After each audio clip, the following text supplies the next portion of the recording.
Oh, there we go. Looks like Zach's coming in. I'm ready to learn.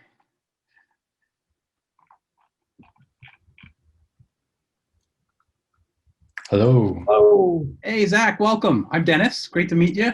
Great to meet you as well.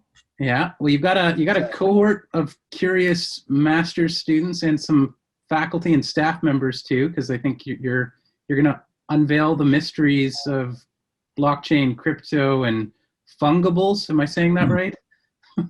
So we're looking forward to learning from you tonight. So anyway, this is to say thanks for taking the time to join us. If you don't mind, it's being recorded. You can always make editing decisions later on. If it totally goes awry, we can always hit delete. But for those that may have technical issues joining us or otherwise, it's nice to kind of capture. So if you're cool with it, just we'll see how things go.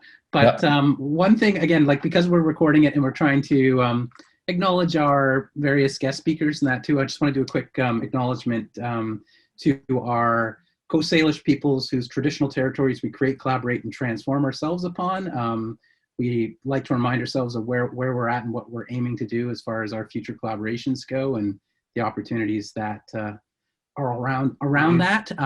But yeah, with this in mind, so tonight, the floor and forum and the virtual forum, it's very open. We're looking to learn from you with whatever you're prepared to share. And if you're up for some Q&A along the way, we'll jump in, reserve that for later, or even monitor the chat sidebar here. But so with this, I'd already pre-introduced that there's a bit of a family connection here. So it's I saw a common last name.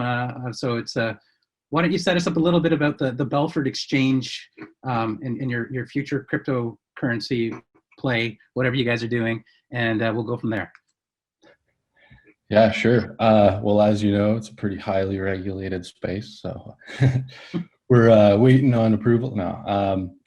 Actually, interestingly, the government, I think it was about 8 months or so ago, changed some laws around financial services companies, allowing transactions. I believe it's $1,000.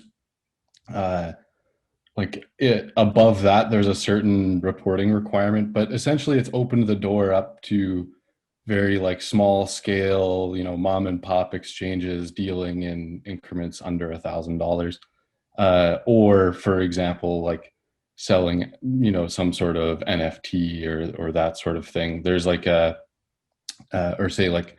creating markets around that stuff.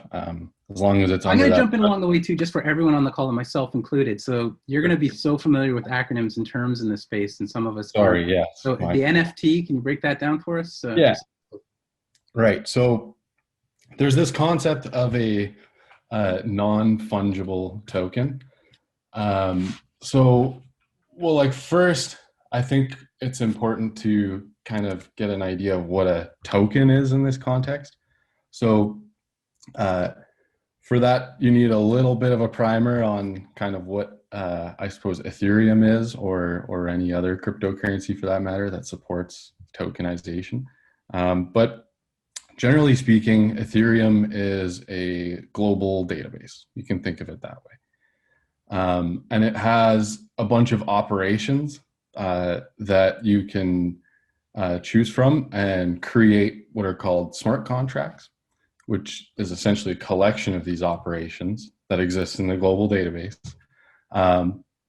And essentially anybody can call those operations and functions.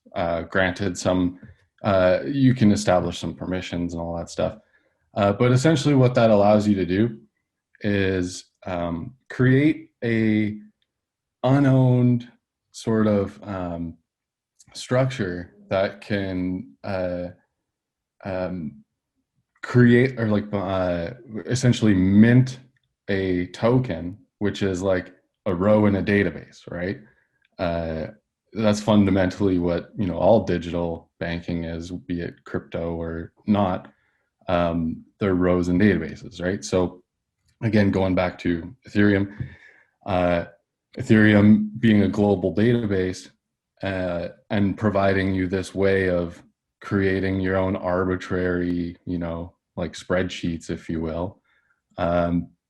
It's created a mechanism where you can have a digital good that you can cryptographically prove that you own. Own meaning, of course, the ability to transfer it to somebody, or say even just prove that you have the ability to transfer it to somebody. So yeah, it's created that ability, right, where you can say prove that you are the owner of the address that in this database is saying like, okay, this address owns this token. And the beauty of Ethereum is that anybody can look it up because it's public. So you can download a Ethereum client program, run it on your computer, come back 7 days later, and it'll be fully synced up. So it'll have the full state of the blockchain from the start till now. And that'll allow you to query, like say Dennis has this, he claims to own this token, which represents some work of art, let's say. Basically, yeah. So, I'm going down too deep of a rabbit hole. No, so I own this behind me here. My building is like, this is my piece of art, the CDM. Beautiful. Beautiful. So now it's mine. I'm claiming it's mine. Yeah. Well, like since you created it, and I didn't, but yeah. You could go and or what have you. You can issue a tokenized version of it. So alongside the announcement of, hey, look at my sweet piece of art, you'd say, and here's its public address. And so without getting too much into the cryptography part, what you're essentially doing is you're saying, like, here is the address for the work of art, and the premise is that there exists a key for that public address, and if you own the key, then you can prove that you can transfer, or you can in fact transfer that token. Like the ownership of the address is essentially ownership of the private key. If you have the private key, you have the address. So like, what does that let you? What does it let you do? Well, for one, nobody can create counterfeits of it.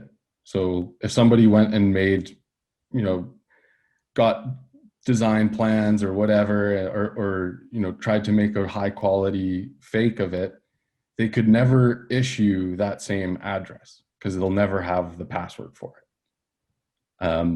And if you've announced it, then people, wherever you announce it, people can always refer to that as the original. And what's also interesting is that it allows for easy fractionalization of it. So what does that mean? It means you being the holder of that main, the one password, let's say, you could create, say, a derivative of it, like a derivative token that represents 1/10 of the work of art. And then you could make a think of it as another spreadsheet in the global database that says, well, here's the list of people that own 1/10 shares in my thing. Right. And the people that, buy it or win it or whatever, they are able to also prove in the same way that you're able to prove that you are the owner of it. Again, meaning that you have the ability to transfer it. So, and so to come back to like, well, what's a non-fungible token? it's essentially a way to represent something else in a way that is, you know, tradable and divisible and whatnot, but not necessarily like fungible in that you can't really like spend it. Like it represents something else. Maybe somebody will accept it in a trade, but in and of itself, it's not fungible, right? So, yeah, I think these things have long existed, like the concept of rewards points at you know, your grocery store. Like those are examples of kind of non-fungible tokens. The innovation that Ethereum and blockchain adds to that space is the ability for people to own the non-fungible token, like essentially outside of say like a good example is like Canadian Tire money. It's only good at Canadian Tire, right? And like now I'm going to they jump in here one sec to give you a drink, but also for everyone else on the call, because I'm realizing this is a unique cultural reference. So Canadian Tire money, just for those many international students that may be on this call, Canadian Tire is one of our retailers. That's basically a shop that has lots of different things, from canoes to tools and other items. But they, many years ago, issued their own version of a paper dollar, which were actually cents, really, but 5 cents, 10 cents, that you would earn while you were shopping. And many people would keep piles of these notes and eventually save up enough where they wanted to put it towards buying something in the future. So like a rewards points in a physical, tactile form, you would get these paper Canadian Tire dollars to spend. Brought back lots of memories there, because I remember having lots of, oh, there you go. Hey, it still exists today. Wow. Look at all the fungibles. Non-fungibles? I don't even know what it's like. Yeah, that's Canadian Tire money. It kind of looks like Canadian money in general. We're very colorful with our dollars, if you may have noticed. 25 cents. Look at that. you gotta spend a lot of money to get one of You those. must shop at Canadian Tire a lot there. You got. I used to, yeah. I used to buy a lot of tools. Nice. Well, there you go. Another teaching moment tonight, folks. You just saw Canadian Tire money. Yeah, so actually I have it here because it kind of is a great example of a fungible token that no longer has its original value anymore, because Canadian Tire switched off of its paper standard and now it's gone full digital. So it's kind of a fun kind of thing where it's like, well, now it's all digitized and I got this paper version. Well, the next evolution of that would be essentially like perhaps collectives of businesses issuing rewards that are redeemable at any of that collection of businesses. Like, I don't know, another Canadian reference perhaps is like in the early 2000s, there were these things called entertainment books. It's like a huge book full of coupons. And I feel like I have one sitting on my bookshelf. I feel it's my turn to be show and tell. You keep talking. I'll be back. Yeah. So like these are ways where, like, you know, it's a little different, but like it's basically the companies give away coupons in exchange for presumably marketing clout, if you will, getting people to come to their stores and what have you. It kind of comes down to like cost of acquisition of a new user, if you will, to put it into like internet startup terms. You know, how much does it cost McDonald's to get a new, you know, hamburger eater or whatever? If, you know, they work it out and it's like, well, giving away, say, $100 of coupons in every one of these books, and maybe $50 of them get redeemed. Well, like if that gets us one loyal customer, then as long as the equation works out, then they'll do it, right?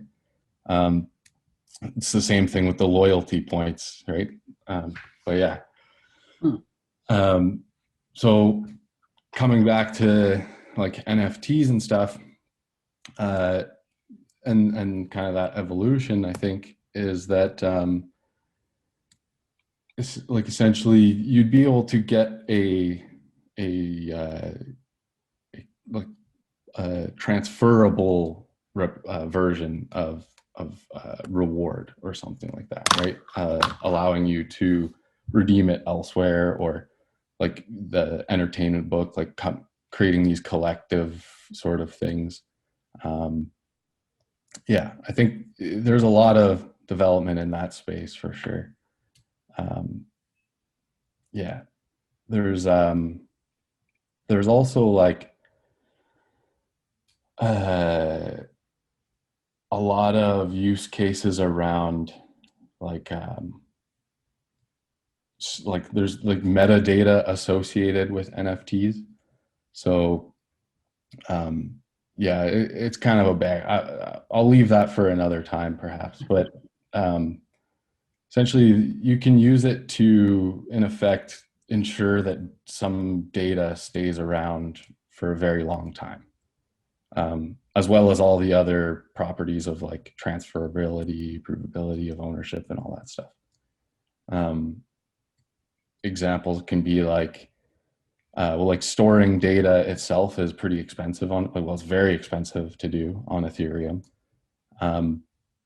But you can leverage a lot of the properties of Ethereum by storing just parts of data on Ethereum. So like, yeah, like the concept is kind of loosely called like layer 2 systems, like systems built on top of Ethereum.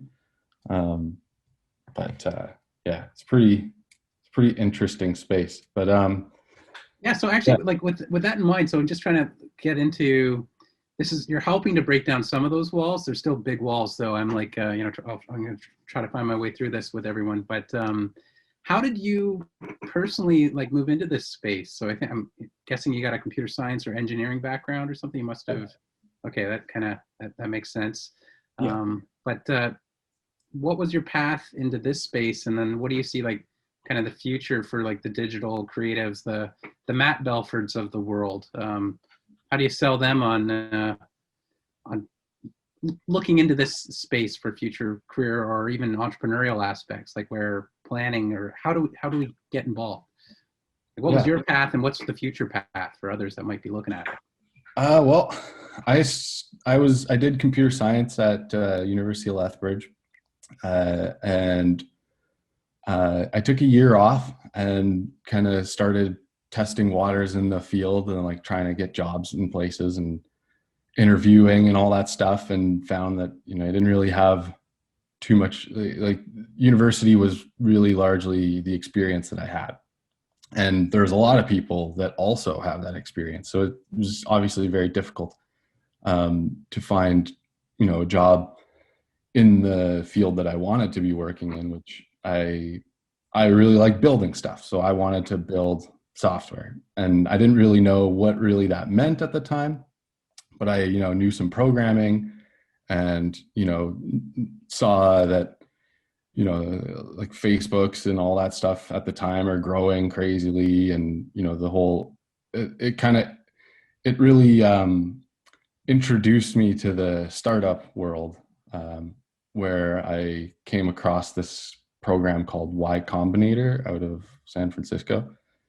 And the guy that runs it, named Paul Graham, and he wrote a bunch of essays, which he's published on his website. And I started reading through all of those, and really, really inspired me to think outside of, I'd kind of thought for most of my, life that a career looked like, getting a job at a big company and working there for 30, 40 years or whatever, and get your stock options and life's great. And, that's not wrong, but it's also not the only path that you can take. And that's sort of what the whole startup world opened my eyes to, is like, the possibilities of creating things for yourself and on your own, or with other people, but rather than, joining something bigger, or already established rather. Yeah, no, that's, I think, I noticed, I think you did some work with the Battlefy group, which was Yeah. like they were doing the esports startup in Vancouver back in the day. I remember visiting with them at the Roundhouse or something, and I think they're in the Valley now or something, or they Yeah, they've grown a lot. Actually, yeah, so like right after university, I started working at like a marketing company. I found these guys that, they wanted to spend a little bit of money testing the waters on a new product. And I was fortunate enough to convince them that I was able to do it. And the way in which, I got to that point, I would say it wasn't from what I learned purely at school, in the course material, but rather what I had learned in that sort of year off of finding that startup world. And then that led me to, come to decide that I think browser-based applications are the future, and that's what I was set on. So I picked a skill, and that was JavaScript. And I just said, well, okay, well, I'm going to make sure that when I am done my career degree, that I start looking for jobs, that I'm going to be like highly marketable as a JavaScript developer. And so, yeah, that first job that I took, they wanted me to do like PHP or something. And by the skin of my teeth, I convinced them to use Node, which was very new at the time. And they were interested, and I did that and built out what they had asked for. And admittedly, it was full of bad decisions, just inexperience, right? And, largely working by myself in isolation, it's not always ideal. Like there's a lot to learn from experts, right? And yeah, so after, I think it was about 6 months or so, and I had finished, and I started looking around for startup jobs in Vancouver, and I actually found one with Pick-a-Tick. It's a ticket sales company. Think like Event. Well, actually, they ended up getting bought by Eventbrite a couple of years ago. Excuse me. Yeah, so I worked with them. Did a lot of like back end development and stuff, like honed the skills that I wanted to have. And then that's when I found myself with enough experience and real like battle hardened experience to be able to try to make a claim that I would be qualified to work at Battlefy. And thankfully, Pick-a-Tick and Battlefy worked at the same startup incubator. So I kind of had already kind of a relationship with them, just being that I was really into playing like competitive video games. Mm-hmm. And so, yeah, that kind of got me in. And from there, learning was really through the, like, in that 2 years, I did so many different things that, thinking back, probably would have taken 5 years or so, maybe 10, in a larger company to have gone through and been able to try as many different things as I was able to. Was I doing them all perfectly? Of course not. I was learning at the same time, but everybody was. And it's kind of the nature of startup is you're basically 5 people doing 20 jobs each, and it's a good way to find which one you're actually you enjoy and which one you're good at and which ones you're not. I appreciate this perspective too, because I mean, timing wise, you've reached us at an interesting point, we'll say in the MDM experience, because we have a lot of future life career decisions ahead of many people here, and some that are thinking about going the startup route themselves, whether it's like pitching their own and developing their own, or even joining one out of graduating. And again, that experience, like what you're sharing, is super relevant. And you had some of those experiences with some of those locals, which I thought may have had an impact on your own current developments, whatever, and what you're pursuing and doing on your own. But I do appreciate it, what you've been sharing so far, and just wanted to give you a breather and a little props for that. But anyway, yeah, so that's I also noticed, like, we have some shared connections. That Chris Brekus, I mean, he was a Success Marketing, and now he's got his Major Tom venture. He's a current project partner of ours, but I saw he was in your network as well. So what's your connection to Chris? Out of curiosity. Unprofessional. Yes. Oh yeah. Yes. Yeah. That's, Yeah, it yeah. happens. That's networks, right? Yeah, he's just a family friend. He's like a parent's neighbor sort of thing in Palm Springs. Yeah. Hey, that's again, but this also goes to just the networks, right? It's like there's so Yeah. many degrees. That 6 degrees of Kevin Bacon thing from years back is still relevant for me. It's but yeah, it's cool to see. But anyway, yeah. So that's I don't want it to completely detract from what this talks about, and you're trying to break down the walls about Ethereum and crypto and block and NFTs. But Oh, I think it like I had some sort of notes and little slides, but I've pretty much covered most of it just in talking. I think the main points that I wanted to make though are like the importance of choosing a set of skills that you're gonna try to master, and to kind of like pull on I don't know, it's stuck with me since I was a kid, you know, the Pokemon theme song. It's like one part, it's like, I want to be the very best. It's like having that mentality, even though you may not ever achieve being the very best at something. It's contagious and people notice, and like that's if you don't have that mentality, then like people will be less willing to take a chance on you, especially when you're fairly inexperienced. So yeah, like when you're starting out, it's overwhelming because there's so many different things that you could do. And it's scary to just choose one, but it'll evolve over time. And you're big on this Pokemon path here. Evolve over time. Got to pick one. yeah. I was going to choose them Well, like all. you'll catch one Pokemon, you'll level them up, and you'll catch another one and level that one up, and eventually you'll have a whole bunch of Pokemon, and you'll be highly equitable in the job market. You'll be fungible. Yes. So yeah, really, that's it. And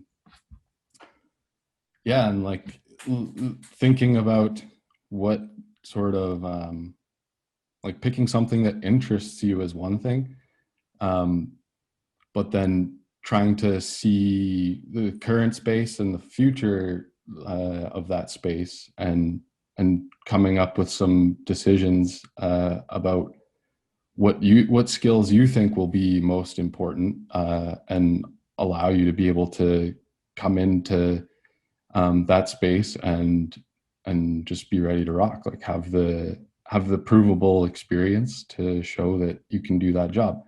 And so again, that sort of leads me into the second point, which is, well, like provable experience. How do you get that? And I think that's what open source is, an amazing opportunity for people to use in order to get experience. To use Matt as an example, he worked on a project that purely just adds value to one of our tools, one of these open source tools that's used by a bunch of developers. And yeah, he basically put together a proposal of what he wanted to do. We went over it, looked good, and he put it together, and it's all on GitHub. So, I mean, if anyone wants to see it, it's there, and it shows clearly who did the work and how, like at what time, and you know, like you can even step through it and see, you know, what decisions he made and unmade, like things you would never be able to get from like a co-op or something, where you're going in, building something, and it stays there because it's licensed by them, you know, it's commissioned by them. It's not open source, right? Yeah. So you can talk about doing it, but you can't actually prove that you've done it. And you also can't really prove your level of ability. Yeah. But also it's like Matt now has something on the internet that people are using, and that over time people will improve and he can improve. And yeah, it's like building a backlog of things that when you add them all up, it's like, okay, Matt has skills in, you know, front end development and JSON RPC and, you know, all these fairly niche but highly marketable skills. Whereas the next guy will, you know, come in and maybe he or she has done some work at like similar work, but they can't show the outcome, right? And so if you're particularly proud of the outcome, it works out great. Of course, if you're not, that's fine. But I have a lot of projects on my GitHub that have aged very poorly, but it's part of, you know, the development process. And if I didn't, you know, make a bunch of terrible things, then I would have never made anything eventually good. Yeah. I have a question. What time in the process would you decide to go open source? Like why or when would you choose to you know, make your project open source? I think like right from the start, like it's either like, I guess for one, it depends largely on what project we're talking about. Like some things don't necessarily make sense as open source projects. Like if, say, you're trying to build a business or like an application that will later or at some point form some sort of business, maybe open sourcing it needs to be part of the business model. Otherwise it would not make sense to do it. But maybe say after, you know, you decided now, well, this was a bad idea, but I tried. Great, open source it then, right? Like just put the code or put the CAD drawings or put your again, I should mention that open source is like, it's not just code, right? Like, for example, OpenRPC, the project that I started that's used for like Ethereum and a bunch of like Microsoft stuff and IoT, like it's fundamentally a like Word document, realistically. Like, well, it uses Markdown, but like it's not code. It's just a bunch of language, like words that describe a standardized way of doing something, like a process. So like, say you can open source project management stuff. You just describe a process in the open and create the structures so that people can contribute, they can report issues with it, they can suggest changes, and they can build on top of it. Like, so yeah, that is essentially what I mean by open source. And yeah, what's a good time to open source it? Again, like if it's a business or if you ever conceive it as being a business and the business model isn't purely related to open source, like there's a bunch of open source business models. I won't really get into them now, but you can look them up. There's plenty of ways to make a business whose product revolves around some open source stuff. Yeah, generally, like there's the case of like starting a project open source from the get-go is a great way to go if you are purely just trying to get verifiable, provable experience in projects that people use. So like nowadays, a lot of companies use at some point some type of open source technology or products. And if you build one and it gets used by Airbnb on their website or whatever, like that's pretty good bragging rights, like it's good experience, right? And so yeah, like generally a good way to go is just trying to find problems that are shared in some space, like looking at, say, 10 different companies' marketing departments, find some overlap in the things that they're doing, and create a framework for open collaboration around it, using GitHub, or like you can. It doesn't need to be a highly technical solution, you know. I think interestingly is like the Canadian government itself is kind of like a big open source organization, right? Like it has rules and processes in which like described ways where you can go from like citizen to, you know, working in some capacity in offices and making decisions. Everything that's done is published out in the open for all Canadians to read. Well, I'm not going to say everything, but you know, if you want to be part of the group that gets to know about the things that everybody else doesn't, you know, at least the way to become that person is document. Like, it's sort of, governments are like the original like open source organization, really. Things like, obviously there's the scope of what they're trying to do is just way different than, you know, like a project for like buttons, you know, in Unity or whatever. Like, yeah, but like, that's not to understate the impact that you can have by just taking something that everybody does, just doing it really well, and allowing people to also help out and make that thing better for everybody. Zach, do you think there's a possibility then? So if you started a company, like a few of us are talking about developing a company, and we hear a lot about your 1% market, right? That those are your diehard people that love your product. If you started a business that wasn't open source, do you see possibilities to add something in there that could engage that 1% with open source? Yeah, like definitely. I think well, for one,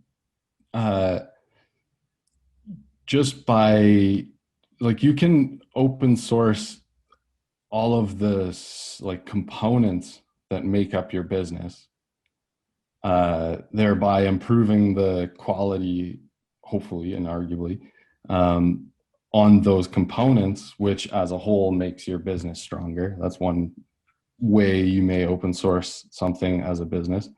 Another way might be to create some sort of a plugin type of architecture, where it's not necessarily open source, but it's open. Like everybody, like say like Discord or Slack, makes it really easy to build bots. So if you, like, let's say your company is, you know, Calendly, right?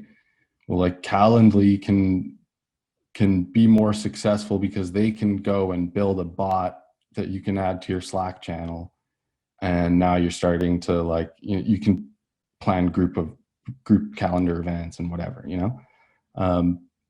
So like that's a way where it's like, it's not really open source, as in like you can't just copy Slack and deploy your own version of it or whatever. And then to use Slack as a example here, like Slack is actually built on top of a chat protocol called IRC, and IRC is like really old and open source. So really, Slack is taking some open source technology and commercializing it, like putting a nice skin on it, you know, making it a thing that companies can find value out of, and enough so that they'll pay, right? So it's an interesting kind of example of they're likely contributing back to stability on the IRC front, by creating a business that is like intrinsically tied to it. There's a lot of other examples. Matt had a great one, actually. I was just going through the chat here on the modding community and games, where it's more open to the modders, adding value to the gamer experience, Yeah. which is very true, right? So it's has the long tail benefit for the original developer, but the more content for the players. Yeah, games are a really weird and great example of like, say, like building, creating the ability for other people to create their, you know, dreams more easily, and just some really crazy stuff has come out, like Dota, Defense of the Ancients.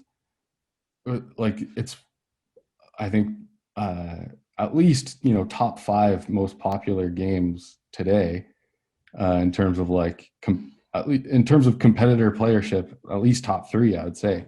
And it was created from a mod in Warcraft 3, a Blizzard game. Like, it's just a group, like Blizzard made this custom map editor that allowed people to create like mini games, and or like Roadblocks is a great modern example of that, like going full, like that is the whole thing, is like make your own game, really like make it accessible. And while, say, Blizzard and Warcraft 3 obviously is an open source, like that, like this these whole concepts never, like, they didn't exist back then. Like, Blizzard sees that as a huge missed opportunity, not finding a way to like license the custom games that were created with their map editor. And like, so Dota 2 and League of Legends, like League of Legends is a copy of Dota 100%, and they've made all of Riot games based on that. Like, it's just a concept that evolved by creating tools that empower just kids to make stuff. Are those competing interests, though? We're talking between that open source and put it out there, and that, you know, the potential monetary gain. And you struck the balance sort of with the Slack and the open, APIs, like adding on to certain experiences or being able to plug in, but not. It's striking that balance, I guess. I was trying to think of examples, like, is it like a Wikipedia? We have communities managing content, and that 1% kind of donating and paying up. Like, all these different business models will factor into some of that decision, I guess.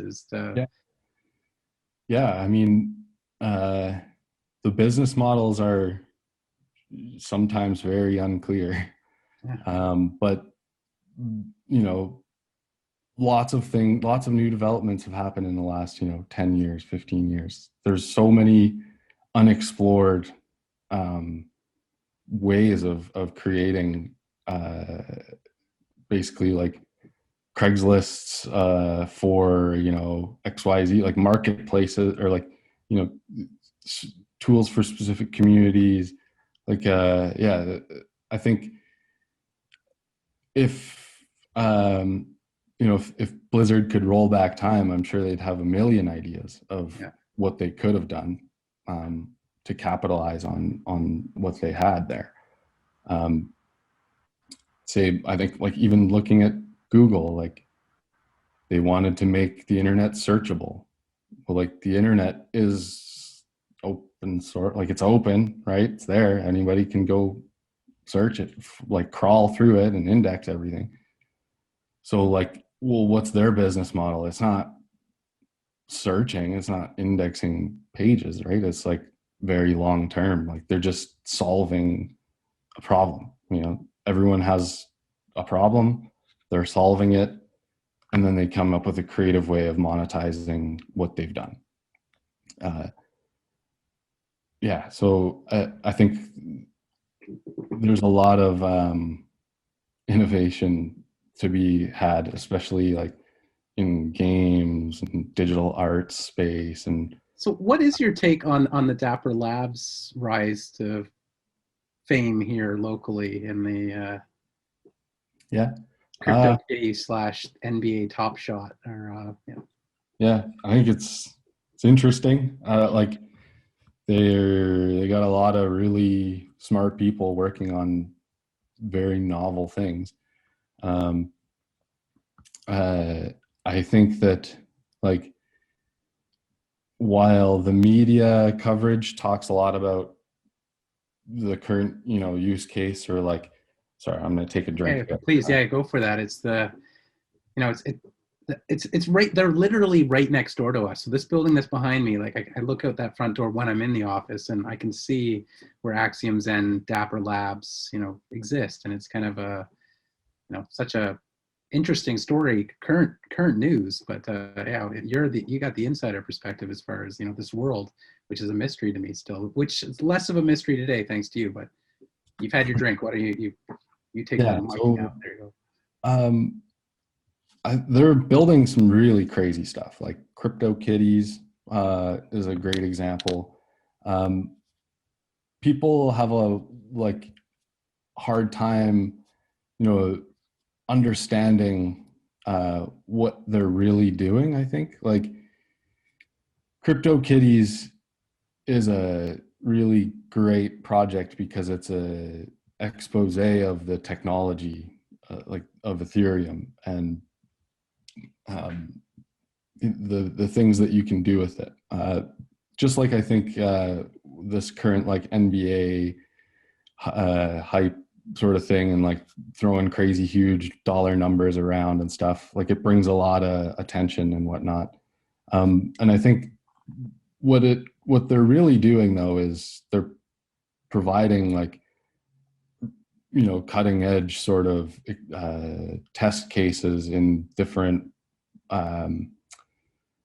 patterns for how you can say issue collectibles and trade them around, and they're providing exploration into that NFT space. So like today it's NBA moments or whatever, but tomorrow maybe it's a house, or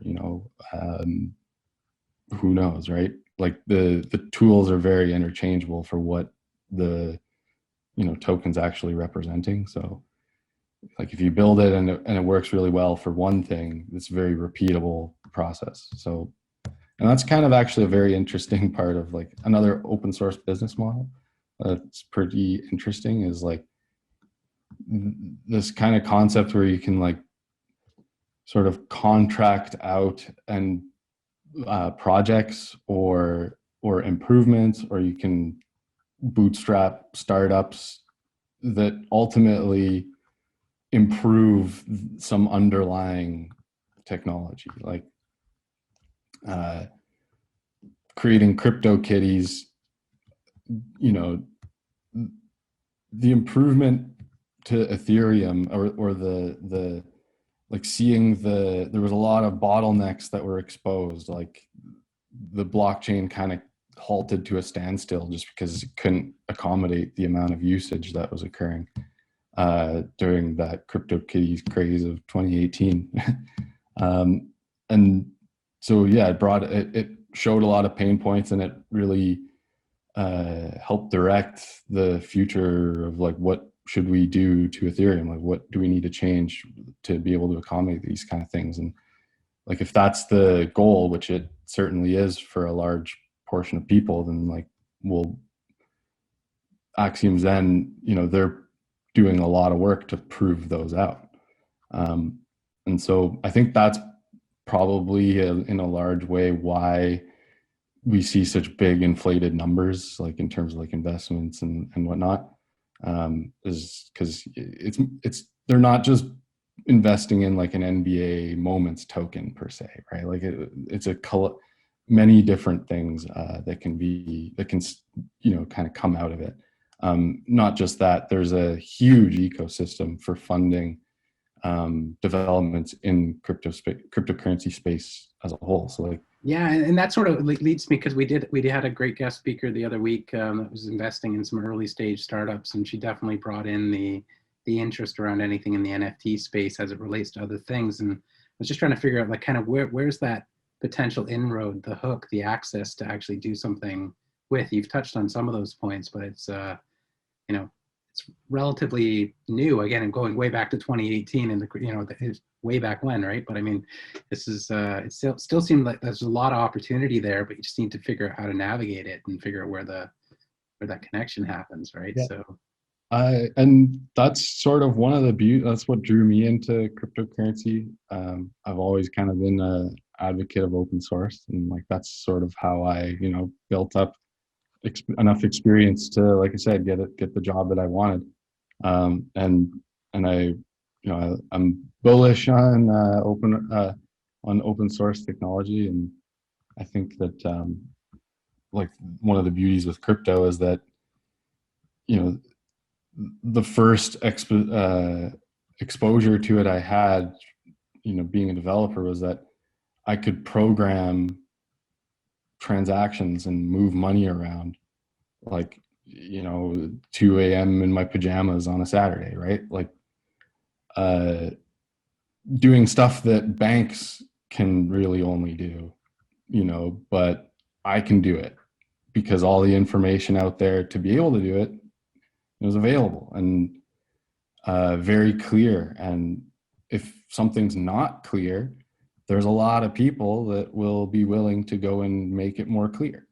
Not necessarily for money, but just for the experience and to be participants in it, and grow as potentially experts. I have a question there, because it seems like from the outside, like there's so much volatility in that cryptocurrency space. Do you see it sort of stabilizing and coming to a way where it starts being used overall? Well, I mean, I'm not an economist. I'll say that first. That wasn't one of the skills that I chose to try to be good at, although I'm working on my economist skills. It wouldn't be fair to really say what I think might happen with like price related things. But one thing I can say for sure is that I think that the ecosystem around funding developers to do independent research or to build projects that improve the space as a whole, or just even use any of the tools and test out the limits of it. There's the ecosystem for funding those types of projects has only been growing. When the price is going up and stuff, you start to see a lot more, I would say, like not so good projects, like projects that aren't focused on adding value to people, but rather capitalizing on hype. You start to see more of those as the price inflates. But generally speaking, the ecosystem for getting funding to work on protocol level changes and tooling and all that stuff, it's growing for sure.